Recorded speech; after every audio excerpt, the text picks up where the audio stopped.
Assalamualaikum warahmatullahi wabarakatuh. Akhirnya ketemu dengan hari Senin lagi teman-teman ya. I don't like Monday katanya, tapi kalau buat yang udah kenal dengan investasi saham, justru hari Senin itu adalah hari yang ditunggu-tunggu gitu ya. Kalau libur mereka malah gelisah. Sabtu Minggu harusnya enjoy, malah jadi nggak bisa tidur gitu katanya ya. Nah, hari Senin ini pasti masih pada penasaran dengan apa yang akan terjadi dengan saham PTBA yang di minggu kemarin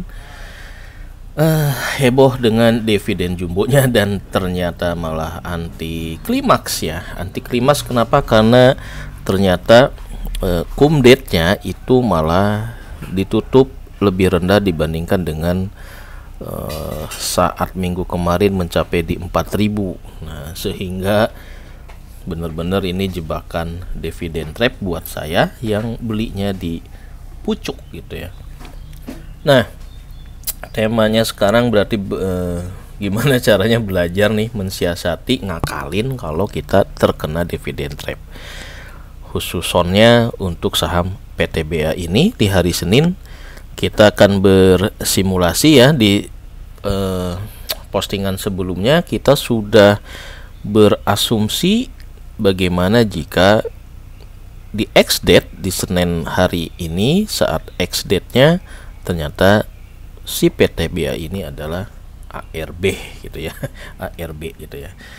Nah, sebelum kita melanjutkan ke sana, kita tausiah dulu tentang kenapa sih kita harus berinvestasi di pasar modal ya. Ini ada tausiah bagus banget ini dari LKH ini ya, bahwa harta karun terbesar di dunia itu adanya di pasar modal gitu ya.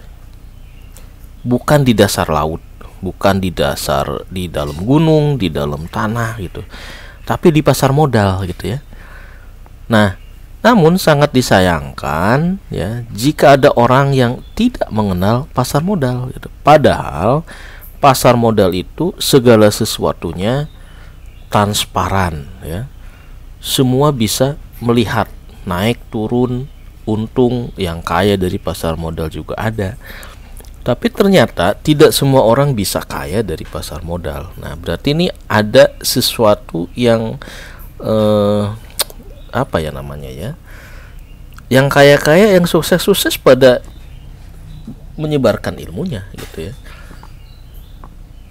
LKH sering mengasih tahu kita semua tentang trik, bahkan sampai menerbitkan buku jurus-jurus berinvestasi di pasar modal. Tetapi sebagian masyarakat kita masih alergi, masih punya konotasi yang negatif tentang investasi saham. Nah, ini yang sebetulnya harus diperbaiki dengan memperbanyak edukasi tentang saham, dan juga tentu ya sebagai pemula kita harus benar-benar banyak belajar dari para senior-senior kita dari berbagai macam aliran ya, mau yang scalper, trading, segala macam, karena itu menjadi semacam puzzle yang akan membentuk keutuhan kita dalam melihat investasi saham itu seperti apa gitu ya. Kemarin saya Sabtu Minggu liatin channel, ada yang bagus channelnya Saham Fest itu ya atau apa gitu.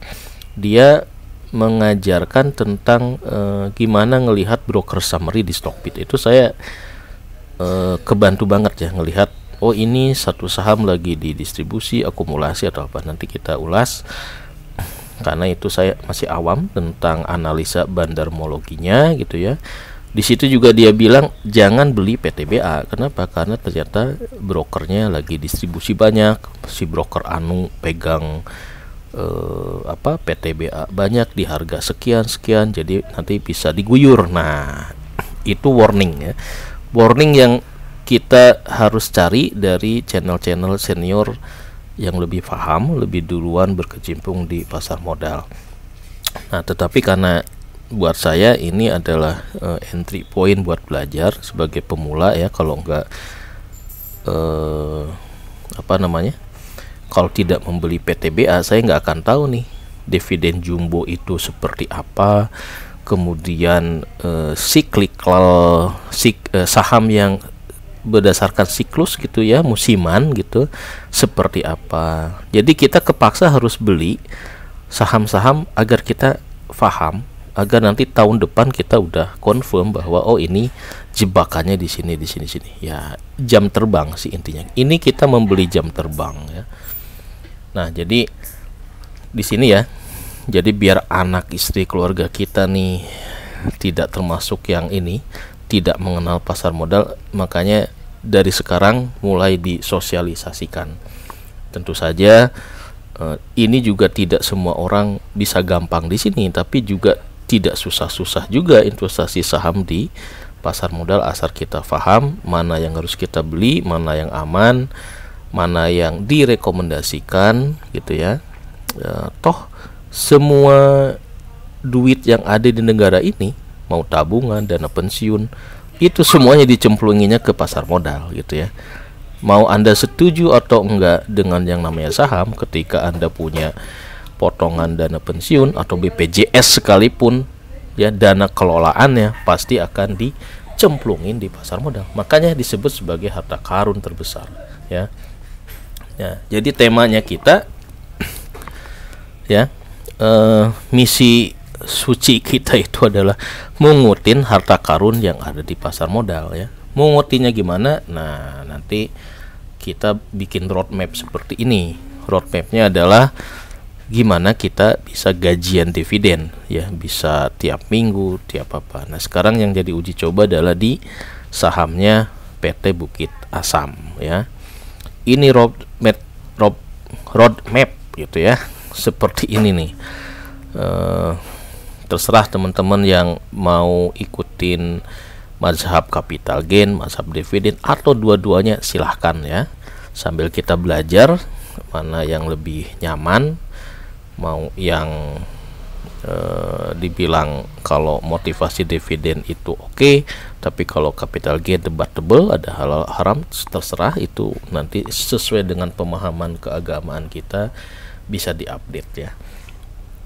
Yang penting kita sepakati dulu bahwa harta karun di pasar modal ini ya. Nah ini harta karun terbesar di pasar modal ini tujuannya kemana? Yaitu biar ini nih, biar kita bisa gajian dividen dari investasi saham. Meskipun dividen yang kita terima itu recehan, tapi kalau tiap minggu, tiap hari kita dapat, ya recehan itu juga bakal jadi menuhin dompet kita kan gitu. Nah, jadi roadmap si PTBA ini kalau saya plotting dari awal tahun sampai sekarang dapat dividen mungkin ya, nanti di akhir atau di awal bulan depan seperti ini ya. Nanti sampai kita ketok palu bahwa satu saham itu ini layak untuk mulai ditabung forever, selamanya. Nabung tiap bulan beli satu lot nggak apa-apa gitu ya. Yang penting kalau kita udah yakin bahwa oh ya ini confirm perusahaannya bagus, ngasih dividen, dividennya juga lebih besar daripada duit kita ditabung di rekening bank. Nah itu udah cukup gitu ya.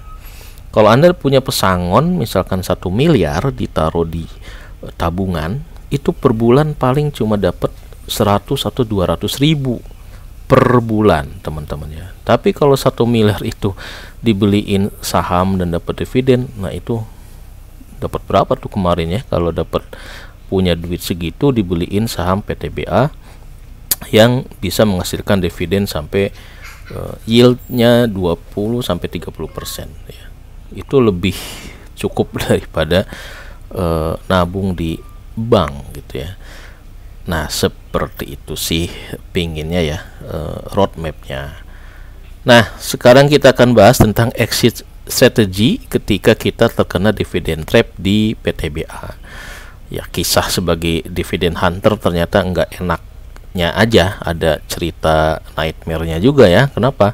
Karena kita beli sahamnya ternyata saat dipucuk, saat harganya lagi di atas, ternyata meleset. Perkiraan kita di kumdet akan naik terus, ternyata malah turun duluan gitu ya. Nah ini anomali ini atau tiap saham punya satu karakteristik tersendiri dan itu yang harus dicermati oleh kita. Nah, jadi pertanyaannya untuk hari ini, apakah nanti saat open market apakah si PTBA ini akan langsung ARB atau enggak? Nah, skenario ARB kalau closing price kemarin di 3.700, kalau nggak salah saya hitung mungkin turun 15% akan ARB pertama di 3.145 ya. Jadi target kalau kita beruntung masih bisa ngejual di target price 3145. Nah, ini apakah masih ada lebih atau enggak ya? Nah, biar kita bisa melakukan selling ini, kita harus ordernya nih harus sepagi mungkin ya. Kalau bisa sih katanya jam 12 malam lebih dikit langsung pasang order biar antriannya dapat yang pertama, kayak antri BPJS aja sih. Gitu ya. Nah, balik lagi ya. Jadi di dividend trap analysis, kalau dari kemarin yang kita jadikan uji coba di 9 lot, kemudian target price di 3145, harusnya ini masih positif project Dividend Hunter PTBA ini. Nah, asal kita keangkut di hari pertama. Tapi kalau ternyata ini nggak keangkut, berarti nanti di skenario nya akan rubah lagi gitu ya. Di ARB kedua sampai berapa? Nah, itu yang bakal jadi pertanyaan ya. Nah, kemarin asumsi kita adalah pakai 3.850 ketika closing di hari Senin itu aman. Kemudian asumsi kumdet naik, ternyata malah turun ya. Ternyata final closing kumdetnya malah di 3.700. Jadi kalau di 3.700 saat hari closing Jumat ya, asumsi target price di ARB pertama segini 3175, maka ini netnya selisih dari penerimaan dividen dengan selisih jual dan beli masih ada positif cash flow 200 ribuan. Tapi kalau ternyata hari pertama nggak keangkut, kita pakai asumsi harga di ARB yang kedua kira-kira seperti apa. Nah, kalau di target price-nya itu di 2.600, ternyata kita mulai minus ya, positif negatif cash flow-nya ya. Nah, berarti kalau harganya di 2.600 pun kita tidak keangkut, berarti ya kita hold dulu aja, masuk nanti ke strategi average down di sini. Jadi kalau average down-nya katakanlah sampai di 2.500 pun tidak terbeli, nah kita harus meng-average down sebanyak 180 lot dalam project jangka panjang kita. Jadi kalau 180 ya dibagi selama setahun, berarti per bulan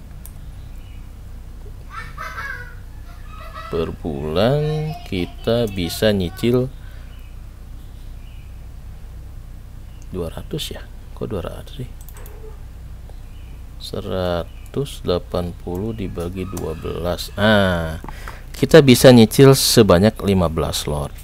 Atau misalkan satu lot juga tiap bulan satu lot, berarti kan 12 ya. Kalau cuma kemampuan kita cuma nambah satu lot, nah berarti nanti rata-rata average price kita akan di atas 3.000 ya. Tinggal disesuaikan dengan kemampuan kita lah. Dalam setahun ke depan target kita untuk nambah lotnya ini di berapa, kalau kita akan hold terus ya. Tapi kalau kita akan di strategi average down-nya itu keluar masuk juga bisa ya. Average down itu di mana ya? Jadi ada beberapa strategi sebetulnya ya untuk untuk bisa nge-average down. Nah, untuk mengkorek ada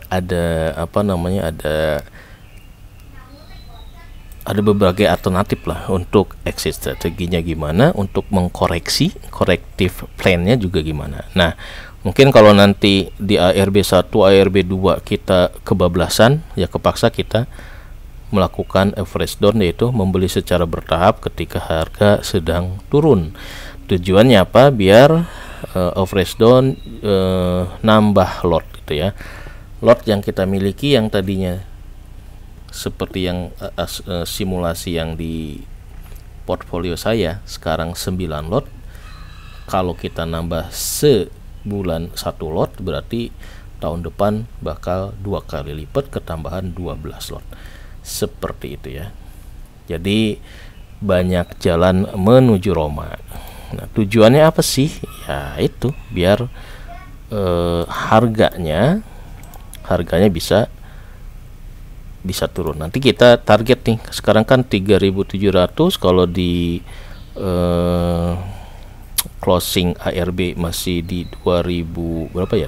Tadi 3.100, katakan 2.500, berarti target di sini sebelum average down berarti kan di atas 3.000 ya nyangkutnya gitu. Berarti target nanti average down, ini masih contoh FVCT, target average down kita di 2.500. Nanti kita update lagi ya untuk korektif plan-nya gitu ya.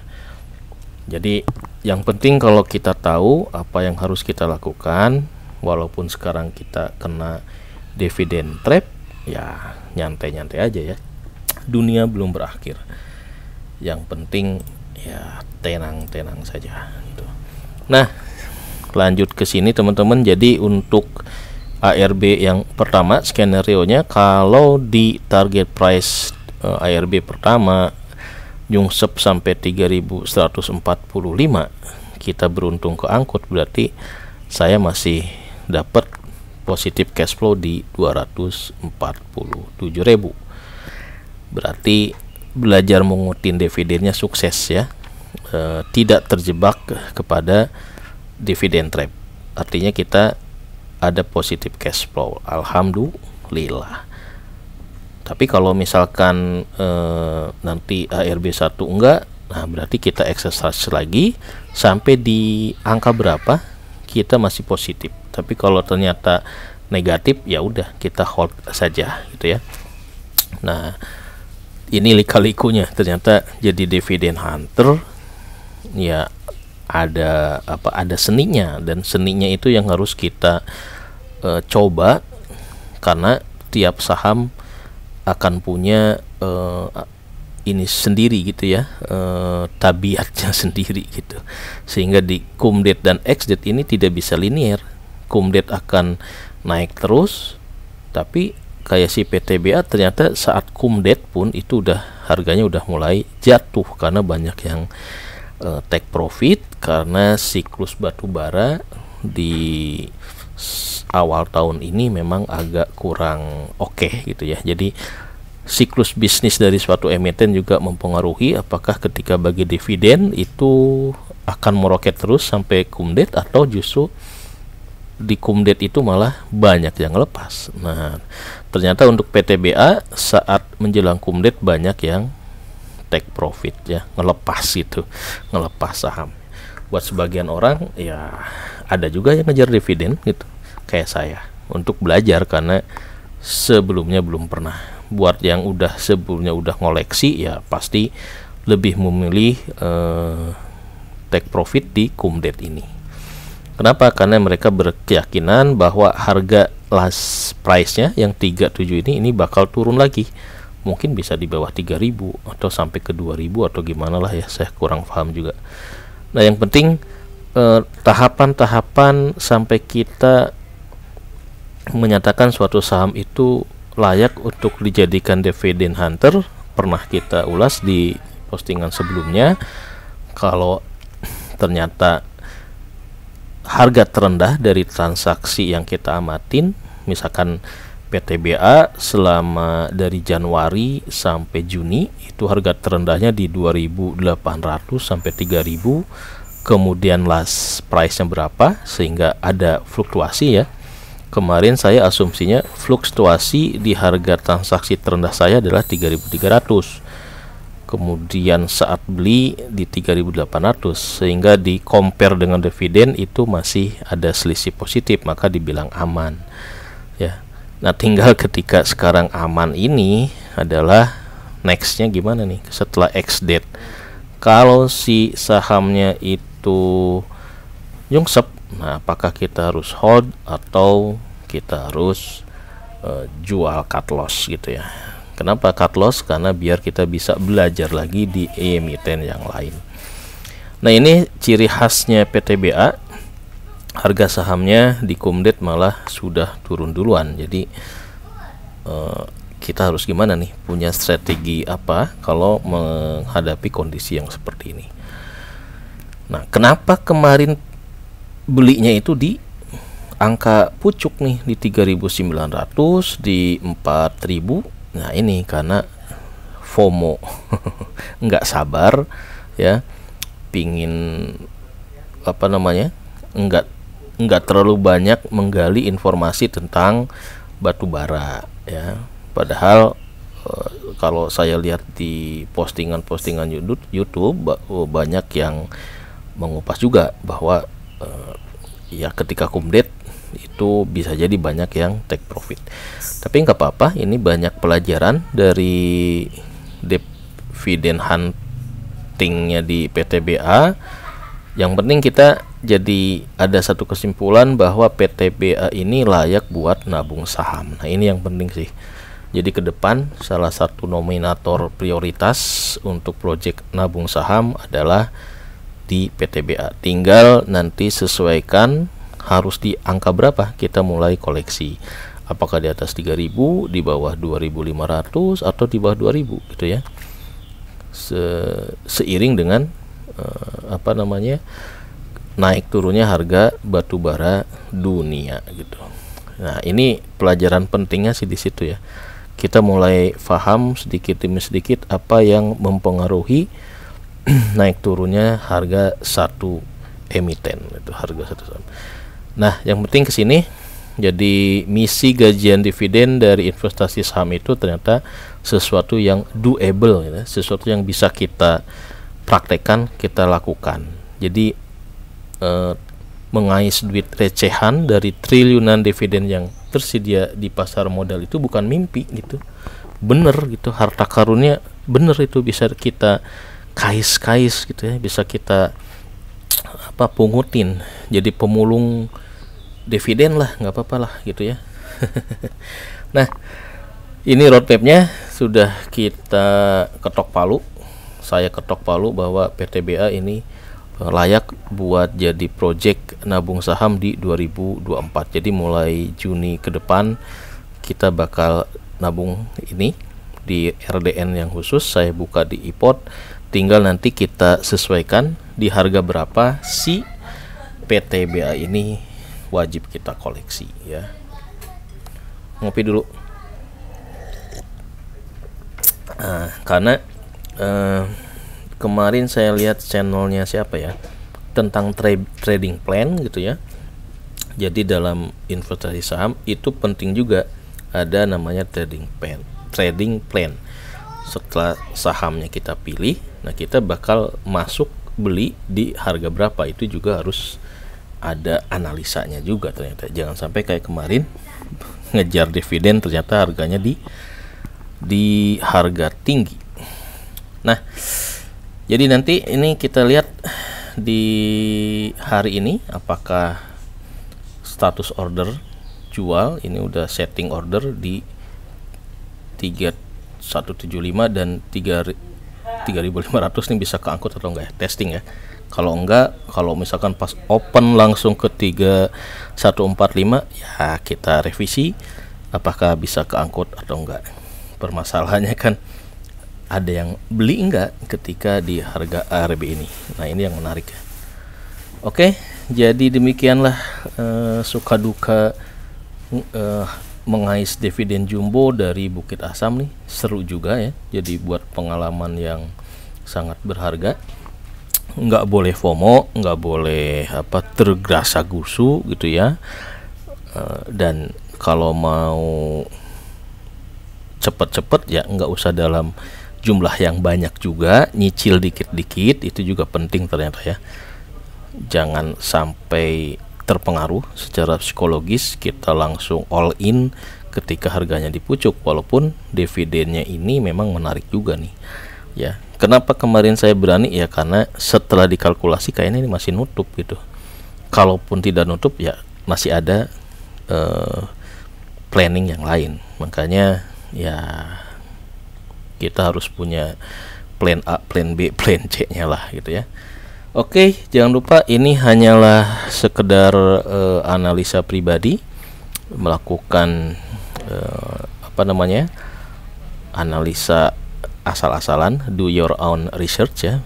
Ini cara saya menganalisa si PTBA, bisa salah bisa benar ya, hanya waktu yang bisa membuktikan. Kalau benar berarti bisa jadi rekomendasi atau referensi saya dalam melakukan hunting dividen yang lain gitu ya. Jangan lupa investasi saham bukan judi ya, tapi dia bisa mirip judi kalau bandar saham yang cuan mulu, kita yang jadi investor retailnya boncos mulu. Oke. Kuncinya investasi saham adalah menghindari spekulasi agar kita berada di mazhab jalan yang lurus, investor yang tahu kapan harus beli, kapan harus jual dengan melakukan analisa pribadi. Jangan terpengaruh, jangan ikut-ikutan, lakukan analisa sendiri.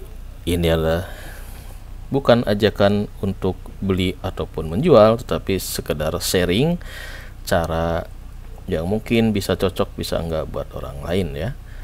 Oke, mungkin itu saja. Mudah-mudahan hari ini apa yang kita paparkan ya bisa sesuai dengan harapan masing-masing ya. Kalau nanti kena dividen trap, kita udah tahu solusinya gimana ya. Ibarat kejebak macet, kita tahulah gitu ya solusi jalan tikusnya gitu ya. Yang penting kita semangat dalam mengutin dividen, dan ini ya yang paling penting buat disiarkan, buat dikasih tahu ke anak istri tetangga gitu ya, buat keluarga, bahwa ternyata ada harta karun yang besar di dunia yang ada di pasar modal ya. Tinggal masalahnya kita mau mengutin harta karun di pasar modal itu atau tidak gitu ya. Oke, motivasi pagi di hari Senin, siapa tahu cuan di pasar saham bisa buat beli kambing kurban ya. Minggu ini kita lebaran kurban, jangan lupa untuk berkurban. Wassalamualaikum warahmatullahi wabarakatuh.